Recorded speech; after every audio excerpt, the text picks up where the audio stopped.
Blockchain বা শেকলে বাঁধা তথ্য। বিটকয়েনের নাম তো আমরা সবাই শুনেছি। বিটকয়েনের প্রাণ হচ্ছে এই ব্লকচেন। কিন্তু কি এই ব্লকচেন? কল্পনা করুন যে আপনি আপনার গ্রামের বাড়ি থেকে এক লোকের কাছ থেকে একটা গরু কিনলেন। গরু কিনে আপনি মহানন্দে যখন বাড়ির পথে হাঁটা দেবেন ভাবছেন, সেই গরু বিক্রেতা হঠাৎ দাবি করে বসলো যে আপনি গরু কেনার সময় টাকা না দেই চলে যাচ্ছেন। এরকম মিথ্যা কথা শুনে তো আপনার মেজাজ গরম হয়ে গেল। আপনি ঝগড়া করতে শুরু করলেন।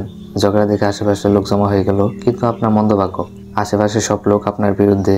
কারণ আশেপাশের লোকজন জানে ওই লোকের একটা গরু আছে, কিন্তু আপনি যে তাকে টাকা দিয়েছেন তার সাথে রেখেনি।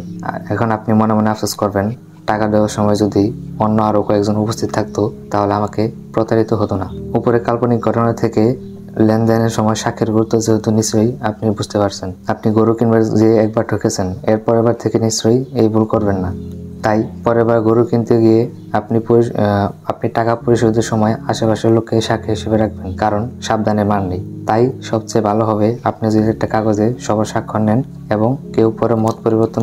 এই যে কোনো একটা চুক্তি সম্পাদনের ক্ষেত্রে সবার স্বাক্ষর একটা কাগজে লিখে রাখা সাদামাটা ভাষায়, এটাই হচ্ছে একটা ব্লকচেন। একটু খেয়াল করলেই দেখবেন ব্লকচেন শব্দটার মাঝে ব্লক আর চেন এই দুটো শব্দ আছে। সুতরাং অনেকগুলো ব্লককে একটার পর একটা যুক্ত করে যে চেইন বা শেকল তৈরি করা হয়, তাই ব্লকচেন। এই ব্লক আবার কি জিনিস? ব্লক মানে তথ্য বোঝানো হচ্ছে। এটা যে কোনো তথ্য হতে পারে, যেমন আমি ফারাবির কাছ থেকে একটি বই ধার নিলাম, কিংবা আমি অমুক ব্যক্তির কাছ থেকে একটা গরু কিনলাম, কিংবা এই ব্যাংকে 500 টাকা জমা রাখলাম। তো এখন প্রশ্ন আসতে পারে, তো এই ব্লকচেন কিভাবে নিরাপত্তা নিশ্চিত করে? ওই যে স্বাক্ষরের কথা বলেছিলাম, তেমনি প্রতিটি ব্লকেরই একটি ইউনিক নম্বর থাকে। এই নম্বর প্রতিটি ব্লকের জন্য আলাদা আলাদা হয়। কখনো অন্য কোনো ব্লকের সাথে এটি মিলে যায় না। আবার স্মরণ করিয়ে দিই, একটি তথ্যই একটি ব্লক। যেহেতু প্রতিটা ব্লকের একটি অন্যান্য নাম্বার আছে, তাই বলা যেতে পারে প্রতিটি তথ্যই একটি অন্যান্য নম্বর দিয়ে সেভ করা হয়। আর কেউ যদি একটা ব্লকে রাখা তথ্য পরিবর্তন করে, তাহলে সেই অন্যান্য নম্বরটিও পরিবর্তন হয়ে যায়। চলুন একটি সহজ উদাহরণ ধরা যাক। উদাহরণের সুবিধার্থে আমরা 4 বন্ধুর কথা ধরি, অনি, বনি, রনি, জনি। ধরা যাক অনি বনিকে 500 টাকা দিল। এখন রনি জনি দেখবে যে অনির 500 টাকা দেওয়ার সামর্থ্য আছে কিনা। ধরে নিলাম সামর্থ্য আছে। এখন 500 টাকা পাওয়ার পর বনি কনফার্ম করবে যে আমি টাকা বুঝে পেয়েছি। এখন রনি জনি নিশ্চিত হতে হবে যে উনি আসলে বনিকে 500 টাকা দিয়েছে। তখন সবাই একটা কাগজে স্বাক্ষর করবে। তারপর কাগজে যাতে আর কেউ কোনো কিছু লিখতে না পারে সেজন্য কাগজটা সিলমোহর করা হবে। কিন্তু সিলমোহর করবো কি দিয়ে? কম্পিউটার বিজ্ঞানে বিভিন্ন অ্যালগরিদম আছে যার সাহায্যে অন্যান্য নম্বর বের করা যায়। আমরা সেই অন্যান্য নম্বর দিয়েই কাগজটা সিলমোহর করব। তারপর কাগজে একটি কপি সবার কাছে রেখে দেবো। এখন বনি যদি চিটিং করতে চায়, যদি বলে যে সে অনির কাছ থেকে 500 টাকা নেয়নি, তখন বাকিরা ওই সিলমোহর করা কাগজটা দেখে বলবে যে বনি তুমি মিথ্যে বলছো। বনি তখন হয়তো বলবে আমি তোমাদের বিশ্বাস করি না, তোমরা সবাই মিলে ওই কাগজ বা ব্লকের তথ্য পরিবর্তন করেছো। তখন সেই অন্যান্য নম্বর মিলে দেখা হবে। আগেই বলেছি, ওই ব্লকের বা কাগজের তথ্য পরিবর্তন করলে সেই অন্যান্য নম্বরটাও পরিবর্তন হয়ে যায়। তাই দেখা যাবে সেই অন্যান্য নম্বরটি আগের মতোই আছে, পরিবর্তন হয়নি। তখন প্রমাণ হয়ে যাবে যে ওই কাগজের তথ্য পরিবর্তন করা হয়নি, বরং বনি মিথ্যা বলছে। দুনিয়ায় কোটি কোটি মানুষ প্রতিদিন টাকা আদান প্রদান করছে। প্রতিটি আদান বা প্রদানকে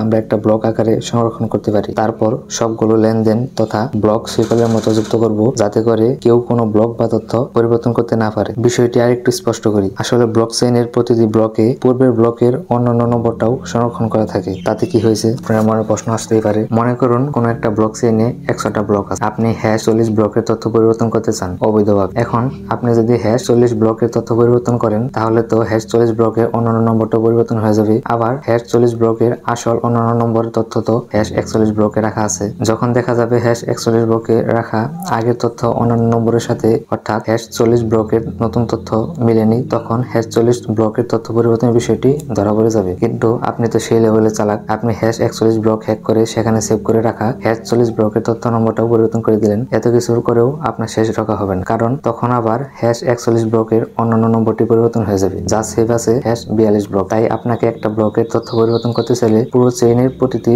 ব্লকের তথ্য হ্যাক করা লাগবে, যা প্রায় অসম্ভব। এবার বুঝতে পারলেন ব্লকচেইন কেন এত নিরাপদ? দুনিয়ার সাথে তাল মিলিয়ে বাংলাদেশ পিছিয়ে নেই ব্লকচেইন প্রযুক্তিতে। তরুণদেরকে অনুপ্রাণিত করতে প্রতি বছর আয়োজন করা হচ্ছে ব্লকচেইন অলিম্পিয়াড।